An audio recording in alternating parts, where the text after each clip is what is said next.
तैयारी शुरू। मेले की तैयारियों में प्रशासन जुटा है। तो मेले में बड़ी संख्या में श्रद्धालुओं के आने की उम्मीद जताई जा रही है। माघ मेले में अब की बार नहीं रखा जाएगा राम मंदिर मॉडल। मंदिर निर्माण के शुरू होने के बाद ये परंपरा बंद की गई है। तो विश्व हिंदू परिषद के शिविर में रामलला के विग्रह की पूजा होगी। मेले में बड़ी संख्या में श्रद्धालुओं के आने की उम्मीद है और ऐसे में तैयारी जो है वो की जा रही है। प्रयागराज कुंभ की तैयारी एक तरह से तेज कर दी गई है, जिसमें से अगर बात की जाए तो करीब 794.67 करोड़ रुपए की 61 परियोजनाओं को मंजूरी दी गई है। इसके साथ ही शीर्ष समिति की बैठक में फैसला लिया गया है। मुख्य सचिव दुर्गा शंकर मिश्र की अध्यक्षता में बैठक हुई और कुंभ के दौरान जनता को ना हो कोई दिक्कत, इस बात को लेकर निर्देश दिए गए। निर्माण कार्यों पर विशेष ध्यान को लेकर भी निर्देश दिए गए हैं अधिकारियों को। तो लोक निर्माण विभाग की 3 और यूपी जल निगम की 8 परियोजनाएं जो है वो मंजूर की गई हैं। गंगा प्रदूषण नियंत्रण निकाय की 5 परियोजनाएं मंजूर की गई हैं। नगर निगम प्रयागराज की 33 परियोजनाएं जो है वो मंजूर की गई हैं। प्रयागराज विकास प्राधिकरण की 7, पर्यटन विभाग की 2 परियोजनाएं मंजूर की गई हैं। वहीं प्रयागराज मेला प्राधिकरण की अगर बात की जाए तो 3 परियोजनाएं मंजूर की गई हैं। तो प्रयागराज कुंभ की तैयारी जो है वो पूरी तरह से तेज की गई है। करीब 794.67 करोड़ रुपए की 61 परियोजनाओं को मंजूरी मिली। खबर पर ज्यादा जानकारी के साथ संवाददाता मानवेंद्र हमारे साथ लाइव कनेक्ट है। मानवेंद्र, आपका रुख करना चाहेंगे। तस्वीरें हमने लगातार दर्शकों को दिखाई और ऐसे में तैयारी को लेकर अगर सवाल यही कि किस तरह से तैयारी मुकम्मल की जा रही, क्योंकि श्रद्धालुओं की भारी भीड़ जो है वो इस दौरान देखने को मिलती है।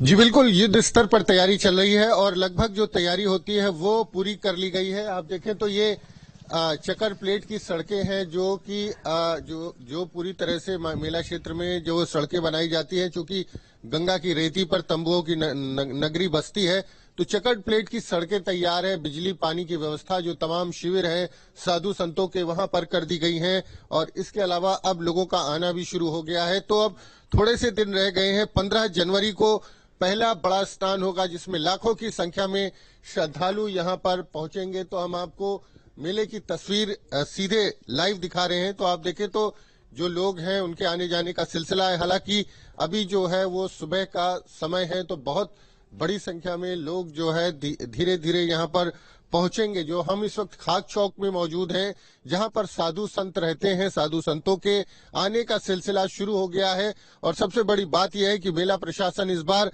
22 जनवरी को जो अयोध्या में राम मंदिर की प्राण प्रतिष्ठा है, उसके बाद जो लोगों की भीड़ यहां पर आएगी अयोध्या से, उसकी तैयारियों में जुटा हुआ है।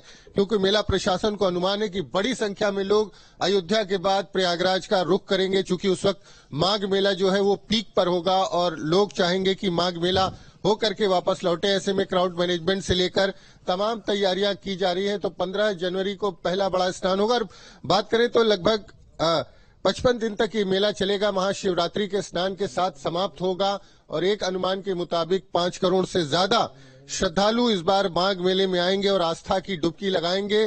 तो जो तैयारियां होती है, 2 किलोमीटर लंबे स्नान घाट इस बार तैयार किए जा रहे हैं। करीब 1.5 दर्जन की संख्या है उनकी, अलग अलग जो घाट बनाए जाएंगे। इसके अलावा जल पुलिस है, पैरामिलिट्री फोर्सेज है और सुरक्षा की बड़े पैमाने पर इंतजाम जिस तरह से हमने हर साल देखा है यहाँ पर होते हैं। और सबसे बड़ी बात यह है कि ये माघ मेला इस बार कुंभ मेले का जो है वो ट्रायल मेला प्रशासन ने माना है और इस लिहाज से तमाम तैयारियां यहाँ पर की जा रही हैं। 2025 में जो कुंभ मेला होना है उस लिहाज से तमाम नए प्रयोग